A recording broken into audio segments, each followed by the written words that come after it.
Let's begin by answering a fundamental question. What is cognitive development? In simple terms, cognitive development is how our minds grow and become better at thinking, understanding, remembering, and solving problems.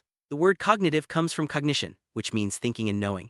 Imagine a newborn baby who cannot solve problems or remember instructions. As the child grows, their brain gradually develops the ability to understand complex ideas, solve algebra problems, plan for the future, and even debate philosophical topics. This transformation doesn't happen overnight. It's a gradual process involving several mental systems, much like different departments in a school working together to help students learn. Think of the brain as a school with various departments: administration, teaching, maintenance, and more. Similarly, the brain has different systems responsible for specific tasks. Today, we'll focus on four crucial systems: attention, memory, processing speed, and executive function. These systems are the backbone of academic learning. If any of them are weak, a child may struggle in school. Just as a school can't run smoothly if one department fails, learning becomes challenging if a cognitive system is underdeveloped. Understanding these systems helps us see why some children excel while others need extra support. Start with attention. Attention is the ability to focus on important information while ignoring distractions. Although it sounds simple, attention is one of the most complex abilities of the human brain. Imagine a classroom filled with sounds: the teacher's voice, classmates whispering, chairs moving, footsteps in the hallway, sunlight streaming in, birds chirping, and even the feeling of the chair beneath you. Our brains can't process all this information at once. Attention acts like a filter, deciding what information should enter the mind and what should be ignored. When attention works well, a child can focus on the teacher's instructions. If it's weak, the brain keeps jumping from one distraction to another. Picture a year 1 classroom. The teacher announces, "Today we will learn about animals that live in the ocean." A student with good attention looks at the teacher, listens carefully, and processes the information. But a student with poor attention might gaze out the window, notice a butterfly, hear someone opening a pencil case, or think about lunch. By the time the child looks back at the teacher, several sentences have already been missed. The teacher might think the student isn't listening, but the real issue could be difficulty maintaining attention. This example shows how crucial attention is for learning. Attention isn't just one skill, it comes in different forms. First, there's sustained attention, which is the ability to focus for a long period. For example, listening to a lesson for 20 minutes. Young children often find this challenging. Next is selective attention, the ability to ignore distractions, like focusing on reading while classmates are talking. Finally, divided attention is the ability to handle multiple tasks at once, such as listening to the teacher while taking notes.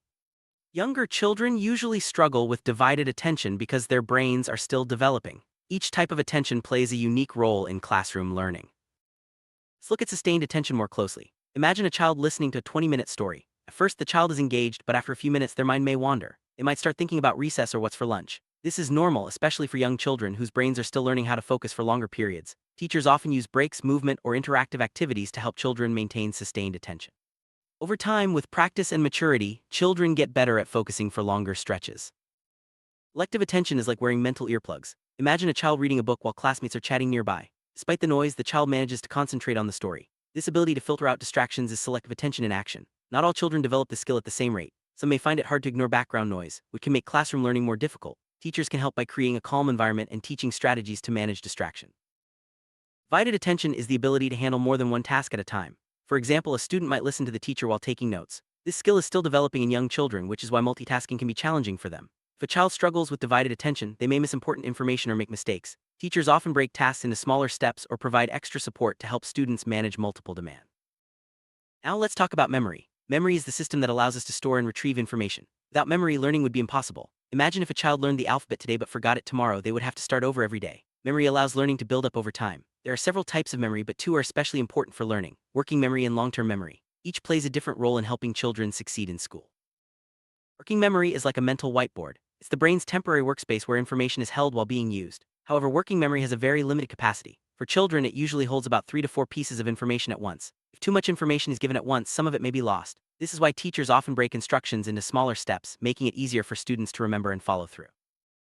See working memory in action. Imagine a teacher says, "Take your English book, open page 12, circle the verbs, and write 2 sentences." That's 4 pieces of information to remember. A child with strong working memory can hold all these steps and complete the task in order. But a child with weak working memory might only remember the first instruction, take the book, and then forget what to do next. The teacher might think the child isn't paying attention, but the real issue is the brain's limited capacity to hold information. Working memory is especially important in mathematics. For example, when solving 47 plus 38, a child must add 7 plus 8. Remember the answer 15, write down the 5, carry the 1, and then add 4 plus 3 plus 1. That's a lot to keep in mind at once. Children with weak working memory often make mistakes during these steps, not because they don't understand math, but because their brains can't hold all the pieces of information together. Long-term memory stores information for days, months, or even a lifetime. This system holds knowledge and skills like vocabulary, grammar rules, multiplication tables, spelling patterns, historical facts, and scientific concepts. Think of long-term memory as a library inside the brain. The more organized this library is, the easier it is to find and use information when needed. Building a strong long-term memory is key to academic success.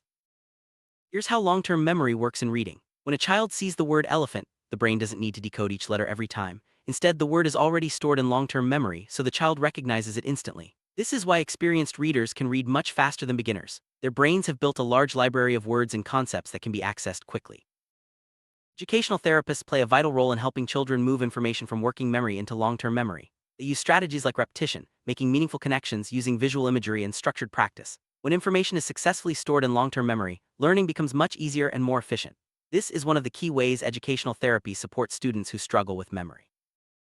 Processing speed is how quickly the brain understands and responds to information. Some children grasp concepts rapidly while others need more time. This difference doesn't mean one child is smarter than another, it just means their brains process information at different speeds. In a classroom, slow processing speed can make it harder to keep up, even if the child understands the material. Imagine two students solving the same math problem. Student A finishes in 10 seconds, while student B takes 60 seconds. Both understand the concept, but student B processes the information more slowly. In a timed classroom test, this difference can become a problem. Student B might not finish on time, which could give the false impression that they don't understand the material. Recognizing differences in processing speed helps teachers support all learners. Low processing speed can impact several academic areas. For example, a child may read accurately but very slowly, affecting reading fluency. Writing speed can also be affected. A child might understand the topic but take a long time to write sentences. Timed tests can become stressful and difficult. It's important to remember that slow processing speed is not a sign of low intelligence, but it does require understanding and support from teachers and parents. Executive functions are like the brain's management system. They help us organize behavior and control actions. These functions are mainly located in the prefrontal cortex, the front part of the brain. This region develops slowly and continues maturing into the early 20s. Because of this, children often struggle with self-control and planning. Understanding executive function is key to supporting students' academic and personal growth. Planning is a core executive function. It allows a child to organize steps toward a goal. For example, planning how to complete a science project involves breaking the task into smaller steps, gathering materials, and setting deadlines. Children who struggle with planning may feel overwhelmed by big assignments. Teachers and parents can help by teaching children how to break tasks into manageable parts and create checklists. Organization is another important executive function. It helps children manage materials and information. For example, keeping school books and homework organized makes it easier to find what's needed. Children with weak organization skills often lose materials or forget assignments. Teachers can support these students by providing clear routines and teaching organizational strategies, such as using folders or planners. Impulse control allows a child to stop inappropriate actions. For example, raising a hand before speaking instead of shouting out answers. Young children often struggle with impulse control because this part of the brain is still developing. Teachers use clear rules and positive reinforcement to help children practice self-control. Over time, children learn to pause and think before acting. Task switching is the ability to move from one activity to another. For example, stopping math work and starting reading. Children with weak task switching skills may become frustrated during transitions. Teachers can help by giving advance warnings before changing activities and using visual schedules to show what's coming next. Practicing transitions helps children become more flexible over time.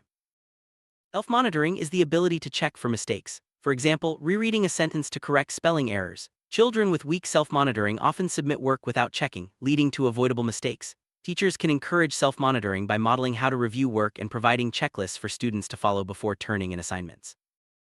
How do educational therapists study these cognitive systems? When a child struggles academically, the therapist's job is to identify which cognitive system is weak. For example, a child who forgets instructions may have weak working memory. A child who can't sit still may have poor attention control. A child who loses homework may have weak executive function. By pinpointing the underlying issue, therapists can design targeted exercises to strengthen that specific system. It's important to understand the difference between tutoring and educational therapy. Tutoring focuses mainly on content knowledge, helping students learn specific subjects. Educational therapy, on the other hand, focuses on strengthening the brain systems that support learning, such as attention, memory, processing speed, and executive function.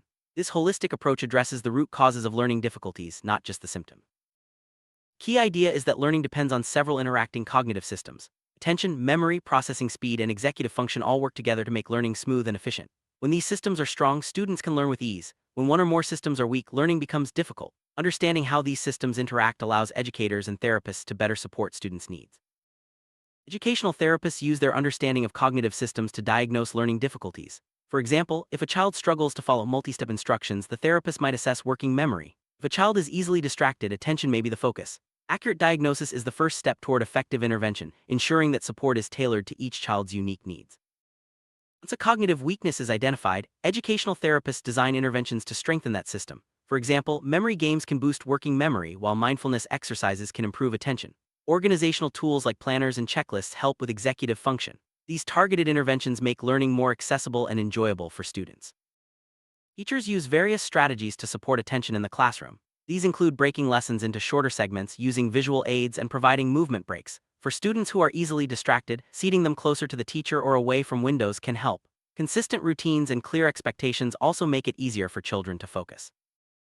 Support memory. Teachers use repetition, visual organizers, and hands-on activities. For example, repeating key concepts using charts or diagrams and encouraging students to teach each other can all help information stick. Mnemonic devices and storytelling also make learning more memorable. These strategies help move information from working memory into long-term memory. For students with slow processing speed, teachers can provide extra time on tests, reduce the number of tasks, and allow oral responses instead of written ones. It's also helpful to check in regularly and give clear, step-by-step instructions. These accommodations ensure that students have the time they need to demonstrate their understanding. Supporting executive function in the classroom involves teaching students how to plan, organize, and monitor their work. Teachers might use visual schedules, checklists, and reminders. Encouraging students to set goals and reflect on their progress helps build self-management skills. Over time, these supports help students become more independent learners. Parents can support attention at home by creating a quiet study space, limiting distractions, and setting regular routines. Using timers for homework and encouraging short breaks can help children maintain focus. Positive reinforcement, such as praise for staying on task, also motivates children to practice attention skills. At home, parents can help strengthen memory by reviewing schoolwork regularly, playing memory games, and encouraging storytelling. Using visual aids like calendars or charts helps children remember important dates and tasks. Making learning fun and interactive supports memory development and builds confidence. Parents can support children with slow processing speed by allowing extra time for homework, breaking tasks into smaller steps, and celebrating effort, not just speed. Encouraging children to explain their thinking out loud can also help them process information more effectively. Patience and understanding go a long way in building confidence.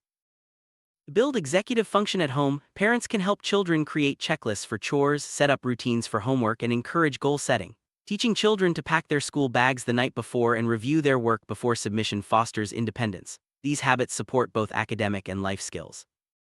Cognitive development is a gradual process. Just as a school year is divided into terms, the brain develops in stages. Children's thinking abilities improve as they grow, practice, and experience new challenges. With the right support from teachers, therapists, and parents, every child can make progress and reach their potential.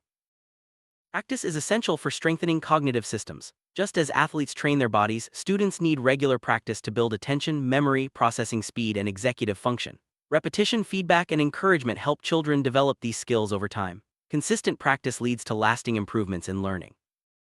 Patience is key when supporting cognitive development. Progress may be slow at times and setbacks are normal. Teachers, therapists, and parents must remember that every child develops at their own pace. Encouragement, understanding, and a positive attitude help children stay motivated and confident as they grow. Celebrating small achievements helps build confidence and motivation. Whether it's remembering a new word, finishing a homework assignment, or staying focused for a few more minutes, every step forward matters. Recognizing progress encourages children to keep trying and reinforces the value of effort. Supporting cognitive development is a team effort. Teachers, therapists, and parents must work together to identify challenges, share strategies, and celebrate successes. Open communication ensures that everyone is on the same page and that children receive consistent support at school and at home. As children grow, their cognitive systems continue to develop and mature. The skills they build now will serve them throughout their lives, both in school and beyond. By understanding and supporting cognitive development, we help children become confident, capable learners who are ready to face new challenges. Let's recap the main ideas. Cognitive development is the process by which the mind grows and becomes better at thinking, understanding, remembering, and solving problems. 4 key systems: attention, memory, processing speed, and executive function work together to support learning. Educational therapists use their understanding of these systems to diagnose difficulties and design effective interventions. With patience, practice, and teamwork, every child can make progress. In conclusion, understanding cognitive development empowers us to support every learner. By focusing on the systems that underlie thinking and learning, we can help children overcome challenges and reach their full potential. Whether you're a teacher, therapist, or parent, your support makes a difference. Together, we can create environments where all children can thrive and succeed.